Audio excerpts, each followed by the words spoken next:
Et nous sommes de retour au plateau pour la dernière partie de cette émission. Nous abordons notre quatrième sujet. Nous parlons du Togo. Le tribunal de Lomé lance un bureau d'accueil pour mettre fin au démarchage.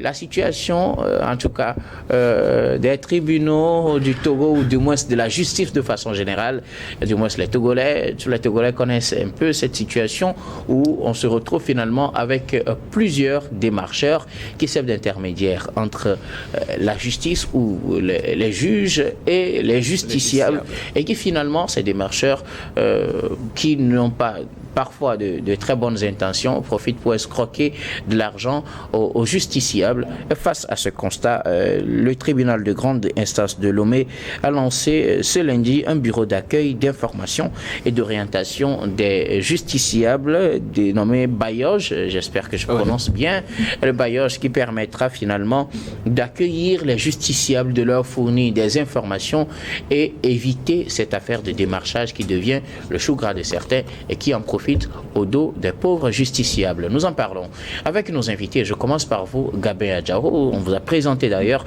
comme juriste. Vous êtes directeur des cabinets Juris Consulting. Vous avez pris part justement au lancement de ce Bayoge aujourd'hui. Qu'est-ce qu'on en retient?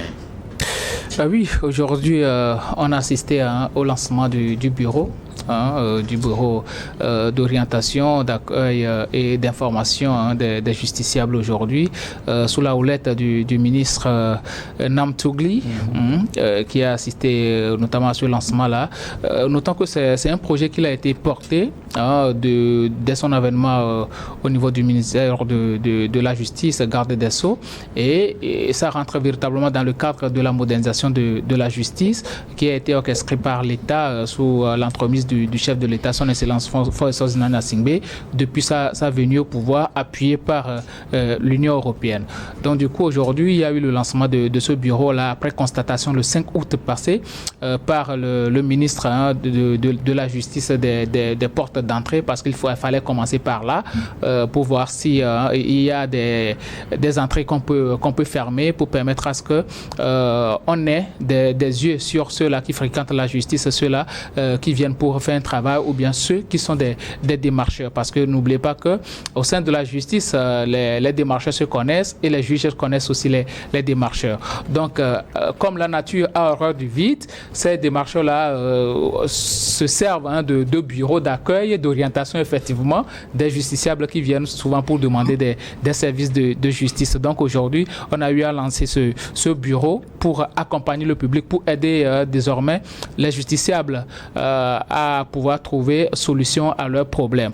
Donc ce bureau, le bureau d'accueil, d'information et d'orientation de la justice va être animé par plus de 25 personnes sous la houlette de la SMPDD, Solidarité mondiale pour les personnes démunies et les détenus. Donc ce n'est pas un bureau qui va fonctionner seul, mais ça va être sous le contrôle quand même de la SMPDD, qui va tout le temps évaluer la performance de ce bureau-là. Maintenant, les 25 personnes vont aider premièrement à fournir des informations, premièrement à l'accueil, parce que quand une personne vient, c'est comme à l'hôpital, il y a l'accueil, déjà la manière d'accueillir, ça guérit la personne, ça soulage un peu la personne, et ensuite demander les informations à la personne, ce dont la personne a besoin, et lui donner les bonnes informations, l'orienter, parce que la plupart du temps, la personne peut venir, il peut demander, je veux faire un casier judiciaire. La plupart du temps, les gens ne savent même pas si c'est au deuxième étage ou bien au troisième étage qu'on fait les casiers judiciaires. Il n'y a pas souvent des pancartes qui disent qui indiquent les même voies. S'il y avait des pancartes, on ne pourrait pas dire tous les problèmes qu'on traite. Voilà, donc la plupart du temps, c'est vrai, on fait les demandes en ligne aujourd'hui, mais pour la version papier, il faut se déplacer. Pour aller faire le retrait. Voilà, il faut se déplacer quand même. Donc les gens, aujourd'hui, ce bureau-là avait existé pour orienter les gens vers les bureaux qu'il faut, vers les juges qu'il faut, vers les magistrats ou bien vers les procureurs qu'il faut pour leurs différents problèmes. Donc ça rentre, je l'ai déjà dit, ça rentre dans le cadre de la modernisation de la justice. Et aussi, c'est très important, les informations, parce que la plupart du temps, les gens ne sont pas informés par rapport au fonctionnement de la justice. Quand tu viens à la justice, qu'est-ce qu'il faut faire, ainsi de suite. C'est dans ça que rentrent les démarcheurs, parce qu'eux, ils ont une certaine facilité à rentrer dans le bureau, ils n'ont pas peur, alors que la plupart du temps, bon, Non, vous savez, la mentalité des Togolais, quand ils viennent à la justice, pour rentrer dans un bureau, pour aller voir un procureur, c'est la croix à la baleine. Les gens ont souvent peur. Je vais rentrer ici, qu'est-ce que je pourrais dire? Donc aujourd'hui, ce bureau-là va permettre aux gens de ne plus véritablement avoir peur de rentrer dans le bureau, d'aller exposer leurs problèmes. Et c'est ce qui a été lancé aujourd'hui par le ministre de la Justice, Garde des Sceaux. Alors, on le disait, ce bureau va permettre de se passer de ces démarcheurs véreux qui profitent peut-être du manque d'information du justiciable pour lui soutirer beaucoup plus d'argent. Alors, est-ce qu'on prend les dispositions pour que les gens qui sont censés orienter sans escroquer ne deviennent pas des escrocs? Permettez-moi le terme. Ah oui, c'est très important la question que tu as soulevée. Est-ce qu'on a pris les dispositions pour éviter? Est-ce qu'on a vérifié que ce sont des gens qui quand même feront le travail? Et puisque le justiciable ne sait pas que peut-être si on fait ce travail, on ne devait pas payer celui qui donne les infos. Est-ce qu'on prend les dispositions pour que celui qui est à l'accueil, qui donne l'information, ne demande pas aussi de l'argent après? Ah oui, c'est très important puisque quand il y a des affinités qui se créent, les gens ont tendance à demander de l'argent et à escroquer, si je peux employer ce terme-là, les justiciables. Mais ce qui est bien aujourd'hui, c'est pourquoi j'ai dit depuis le début que ce bureau-là va fonctionner sous la houlette du SMPDD. Ouais. Donc, il y a aussi des gens de l'Union européenne qui sont là qui vont contrôler les agissements des uns des autres. Et il y aura un bureau qui va être créé pour que ces gens-là arrivent à déverser quand même les mauvaises constatations qu'ils auront eu à faire auprès de ces agents de SMP. C'est pourquoi on a circonscrit le rôle à 25 personnes pour arriver à mieux les contrôler, à mieux les gérer. Donc, ceux-là qui vont se plaindre ou bien qui vont constater qu'il y a des agents aussi véreux au sein du BAYOJ vont pouvoir se plaindre au niveau de la SMPDD pour obtenir profit. Donc, c'est un peu ça. Donc, attention aux agents du BAYOJ qui auraient l'intention de se comporter comme les anciens démarcheurs qu'on veut éviter.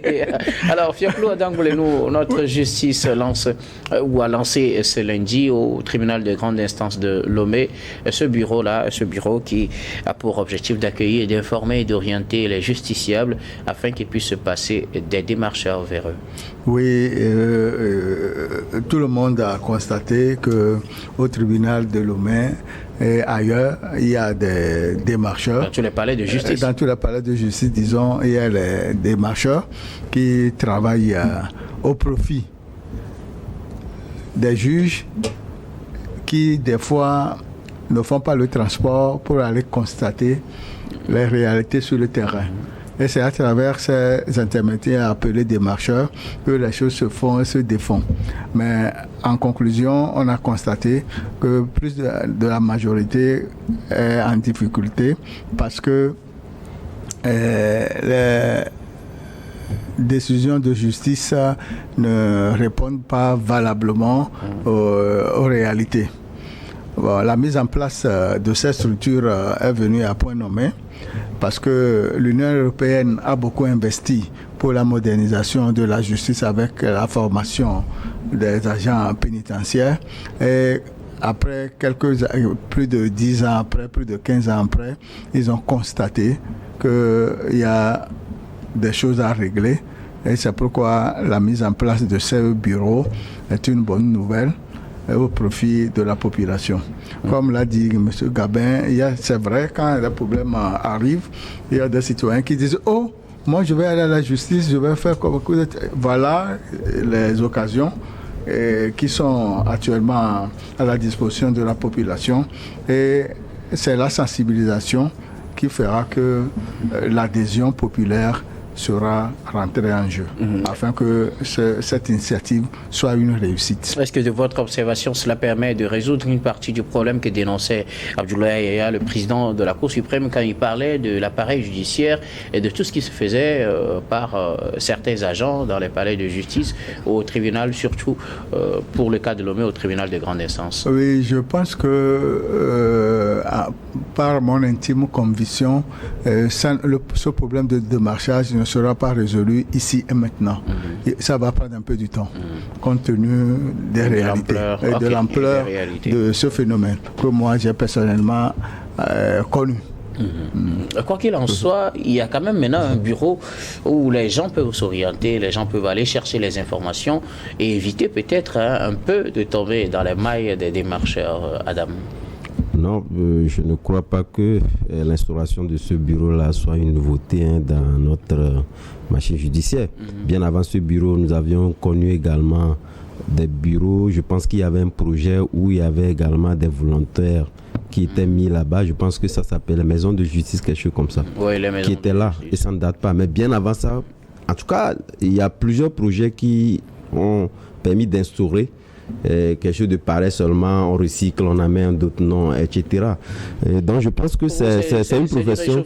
Non, c'est du réchauffé, bien évidemment. Mais le dispositif tel qu'il est présenté est différent. Non, il n'y a pas de différence. Il n'y a pas de différence. Parce que de toutes les façons, si réellement donc nous réclamons, puisque nous avons beaucoup écrit sur il y a même des projets. Depuis 2010, je constatais qu'il y avait même un projet où Mme Soukoudé pilotait. Ce projet-là, je l'ai salué, où on avait mis dans un bouquin, on s'était transporté au sein même de la prison, où ils donnaient dans ces bouquins aux prisonniers, comme ça ils savent leurs droits, comment faire pour que, puisqu'il y avait des gens qui étaient là-bas, n'ont jamais été jugés, etc. Donc il y a plein de projets comme ça. Donc le projet le sujet du démarchage est aussi vieux que la profession. Mais quelque part, posons-nous les bonnes questions. Posons-nous les bonnes questions. Qui normalement appelle-t-on démarcheurs? C'est la grande question. Puisque aujourd'hui, vous prenez les auxiliaires de justice, qu'ils soient avocats, huissiers, etc. Les mêmes questions, les mêmes questions qu'on pose comme étant dans des démarcheurs, donc eux-mêmes traitent de ces sujets-là, qui ne sont pas dans leur prérogative. Pendant vous avez dit, Diaro a un cabinet de juristes. Est-ce que, ayant dans ce cabinet, Diaro peut connaître de certains dossiers pour aller vers le juge? Ici, il dira non. Mais naturellement, lui-même, il en connaît également. C'est pas parce qu'on s'est constitué en cabinet qu'on a la prérogative de pouvoir donc connaître d'un certain nombre de dossiers. Donc, aussi bien que vous prenez soldats, huissiers, prenez tout ça là, c'est tout un mélange. Justement, parce que lorsqu'on a mis en place ceci, je parlais donc de réchauffer, parce que je vous dis qu'il y a plein de projets comme ça. C'est justement parce que quand on veut finir un projet, il y a également les bailleurs qui réinvestissent. Donc on a tendance à croire que c'est du nouveau. Mais en réalité, je pense que ce qui doit être fait, c'est pourquoi je parlais de nous poser des bonnes questions. Je pense que c'est le renseignement qui est très important. On a occulté le problème de la justice, comme il parlait de la peur, c'est une évidence. Donc c'est justement parce qu'on l'a occulté qu'on a tendance à croire que la population doit avoir peur. Et qui l'ont occulté? C'est justement toute cette chaîne judiciaire que je viens de citer. Ce qu'il faut faire aujourd'hui, c'est de donner la bonne information à la population. C'est-à-dire démystifier, tout à fait, pour faire en sorte que la population ne puisse pas avoir peur du juge d'aller vers la juridiction. Mais quelque part également, ce qu'on oublie... Tout le monde ne peut pas aller directement. Non, mais c'est ce que je voulais vous dire. Quelque part, volontairement, les gens même sont des auxiliaires, hein, je peux le dire comme ça, qui demandent dans les services là, de cette démarche, entre guillemets, qu'on ne connaît pas. Parce que personne ne peut me définir aujourd'hui qui on appelle au niveau de la justice démarcheur. On ne peut pas me le justifier. Parce que quelque part, lorsque, comme je vous l'ai dit, vous prenez dossier par dossier, vous verrez que soit avocat, comme je l'ai dit, vous le verrez là où il ne doit pas être, vous verrez l'autre là où il ne doit pas être. Donc tout ça là, à partir du moment où vous déviez le chemin de votre, en tout cas, de votre profession idéale, ça voudrait dire quelque chose, vous rentrez dans le démarchage. Est-ce que vous voyez? Donc pour moi, il n'y a pas de nouveau. Ce qu'il faut faire, c'est de démystifier l'appareil. Mais tant soit peu, cela permet quand même de trouver du job à certains. Parce qu'on parlait de Vincent, on applaudit parce que quelque part, ils ont trouvé du job. Aujourd'hui, on disait qu'on a mis des mécanismes en place pour permettre à ce que ces gens-là qui sont recrutés ne deviennent pas. Mais les gens eux-mêmes viennent de la maison avec des dossiers là-bas. Ils viennent de la maison avec des dossiers qui ne sont pas des dossiers impliqués dans leurs prérogatives. Donc, ce qu'il faut faire en réalité, quelque part, pour dire, quelque part, peut-être on a essayé de reprofessionnaliser ou d'instaurer, officialiser quelque part ce démarchage lié à eux. Sauf que peut-être, ça permettra de réduire un peu les frais. Mais je le disais tantôt, certains, moi-même ici, mais quelque part, je traînais des dossiers pour quelqu'un qui allait je cherchais quelqu'un qui devait donc me déposer, en tout cas, certaines nationalités, venues de village, etc. Compte tenu du fait, lorsque vous-même, vous déplacez, vous allez au service de nationalité, vous constaterez en réalité que le travail que font ceux-là dont vous affectez les dossiers, c'est pas facile. Des fois même, ce qu'on vous réclame, vous avez tendance à donner plus. Donc des gens volontairement, ils connaissent la parole judiciaire, mais demandent leur service de ces gens-là. Donc de toutes les façons, ça revient au même. Donc ce qu'il faut faire, c'est de démystifier. Donc si quelqu'un lui-même choisit volontairement d'engager quelqu'un à lui suivre un dossier, le temps de pouvoir lui faire le retour, tant mieux. Mais je pense que ce problème, comme je le disais, est aussi vieux que la profession et aide par moment. Parce que vous ne pouvez pas laisser... En tout cas, vous connaissez la lourdeur de nos juridictions. En réalité, mettre en place ces services-là ne sont pas mauvais quelque part, mais ce qu'il faut faire, c'est de démystifier en réalité les services, permettre à ce qu'on ait l'information pour aller vers nos magistrats. Alors, vous dites que finalement, tout le monde est démarcheur, parce qu'un avocat qui se retrouve dans la peau... Bien évidemment. Oui, des cabinets qui se retrouvent dans les dossiers, etc. Mais finalement, quand il y a une institution ou une organisation qui contrôle cela, est-ce que cela ne permet pas quand même de cadrer... le problème... En fait, non, vous savez, ce que nous faisons dans nos pays et qui nous rend encore sous-développés en réalité, c'est de refuser de reconnaître le vrai. Dans la mesure, je l'ai dit tantôt. Parce que lorsque on se dit, on pose, ça dit que on vient d'inaugurer quelque chose et on pense que véritablement le problème serait résolu ou va l'affecter, moi je n'y pense pas. Ce n'est pas parce que je suis pessimiste, mais je me dis en réalité, ça ne résout pas à fond le problème. Faire en sorte que si quelqu'un lui-même choisit volontairement d'engager quelqu'un pour lui suivre un dossier, que cela ne soit pas interprété comme si il était dans une démarche. Je vous ai dit, lorsque vous-même, vous quittez, vous allez là-bas. Mais il y en a qui sont là-bas, qui prennent position là-bas, qui normalement ne devaient pas être là-bas. Dès que vous arrivez, ils vous approchent. Qu'est-ce que vous en savez? Je vous ai dit toute la chaîne, tout le monde en fait pareil. Qu'est-ce que vous en savez? Merci beaucoup à vous, Adam. Peut-être qu'Adam est un démarcheur. Qu'est-ce que vous en savez? Je ne sais pas. Oui, je voudrais demander si le démarchage arrange-t-il le justiciable ou bien le magistrat. Non, c'est difficile à définir. C'est difficile à définir dans la mesure quelque part. Parce que lorsque, par exemple, moi-même, disons, un néophyte... Prenons l'exemple que vous avez donné pour le service de nationalité, par exemple. Vous voyez qu'il faut se lever tôt, aller faire la queue là-bas, et vous dites, bon, il vaut mieux donner l'argent à quelqu'un de le faire. Peut-être vous, que vous trouvez que cela vous arrange. Docteur, au-delà de ça d'ailleurs même, vous allez voir peut-être que vous êtes à une porte où vous ne devez pas être. Vous perdez déjà peut-être 2 heures du temps avant de poser la question pour se retrouver même à la bonne porte. Est-ce que le magistrat même qui doit vous servir, lorsque vous rentrez même, il est même dérangé. Il est même dérangé en vous voyant véritablement donc souffrir, faire contrairement à ce que les gens pensaient que les magistrats sont là. Non, il n'y a pas que ça. Parce que quelque part, l'intervention de ces gens-là permet également la célérité. Parce que lorsque celui-là qui a souffert, au lieu d'un dossier qui soit peut-être insu, parce que vous connaissez l'époque qui doit durer peut-être une journée, vous prenez 3 jours. Donc tout ça là tourne l'image en réalité donc de la justice. C'est pourquoi je dis, c'est vrai que... Donc en fait, les démarcheurs sont ils sont quelque part ici. C'est pourquoi je dis, lorsque vous choisissez volontairement de les engager, le problème ne se pose pas. C'est justement parce qu'on occupe la question. Il s'impose à vous. Tout à fait, que le problème se pose. Merci beaucoup, on vous a finalement compris. Vous voulez ajouter quelque chose? Non, ça va. Non, on ne défend pas parce que le problème ne va pas être résolu par rapport à ce qu'on nous demande. Ça ne va pas être résolu.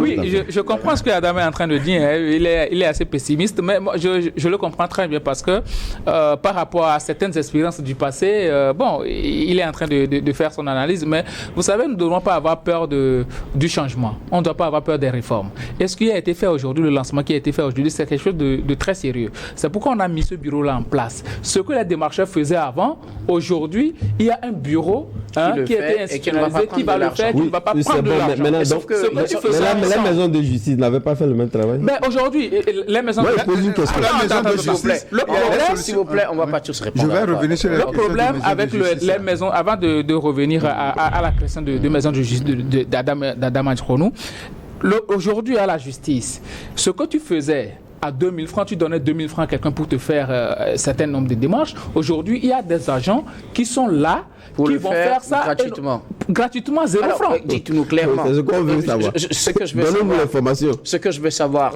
quelqu'un veut faire par exemple, un certificat de nationalité, oui, duplicata. il veut faire le duplicata, on connaît la queue, il faut se réveiller tôt, il faut aller faire la queue, attendre que l'administration n'ouvre et que vous êtes dans la queue, c'est les numéros là, il faut suivre ainsi de suite.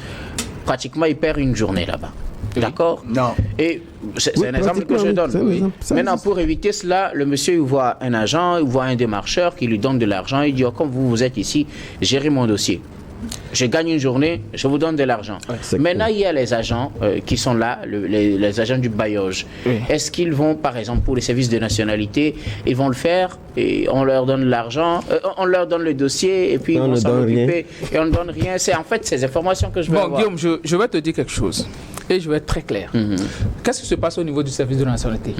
Quand tu y vas aujourd'hui, peut-être tu veux demander un duplicata. Tu donnes le dossier. Au lieu de 500 francs ou bien au lieu de 1000 francs, tu donnes 3000 francs pour que l'agent puisse le faire rapidement, tu récupères puis tu pars. Donc, les gens qui travaillent là-bas, ils sont habitués à ce genre de choses. Aujourd'hui, qu'est-ce que le ministère de la Justice veut faire?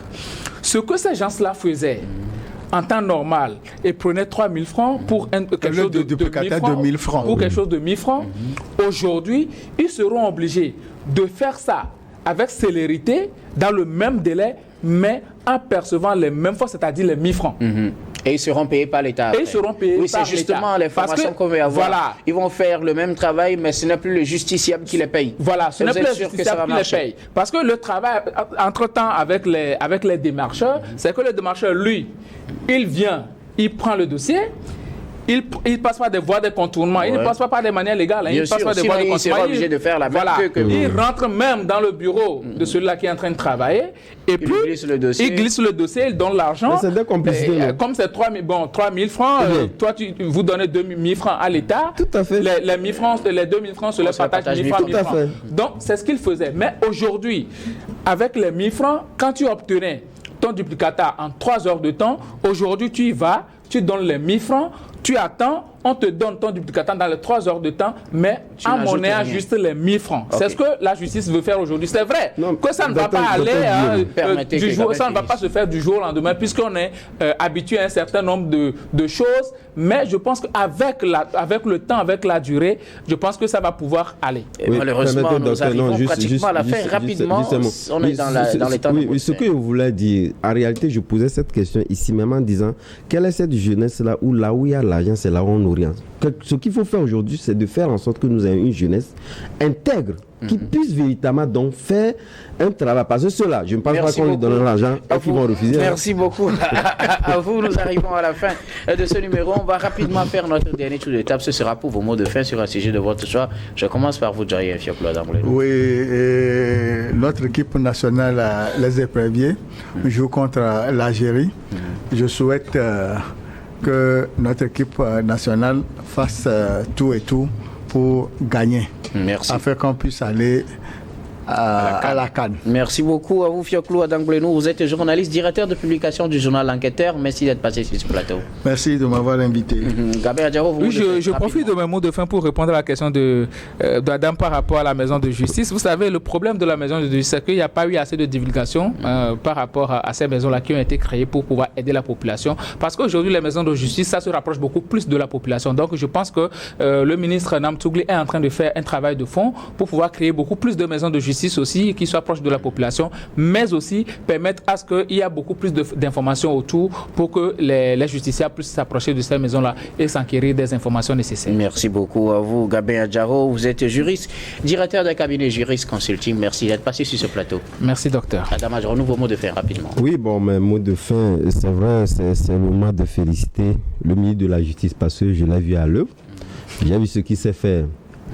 C'est quelqu'un qui parle moins, mais agit beaucoup dans l'ombre. Et au niveau de beaucoup de dossiers, surtout fonciers, lorsque ces dossiers-là, parce que les gens écrivent donc au supérieur, il les prend véritablement à bras le corps, qui fasse en sorte que cette initiative puisse être profitable à la population et que ces gens-là soient davantage intègres. Merci. Parce que le problème ne serait pas résolu quand on n'a pas des hommes intègres. Merci beaucoup à vous, Adama Dronou. Vous êtes journaliste, directeur de publication du journal Vision d'Afrique. Merci d'être passé. C'est un plaisir. Et nous disons merci à toutes les équipes techniques et rédactionnelles qui nous ont aidés à préparer et à présenter cette émission. Merci beaucoup à Komlagan Roland Messi à la réalisation, à Gaston Afanou et Prudence Makoui à la diffusion, à Stéphane Kouonou à la caméra et surtout à vous, très chers téléspectateurs, de nous avoir suivis. C'est la fin de ce numéro de Regard Croisé. Je vous retrouve demain avec le même plaisir pour un autre numéro.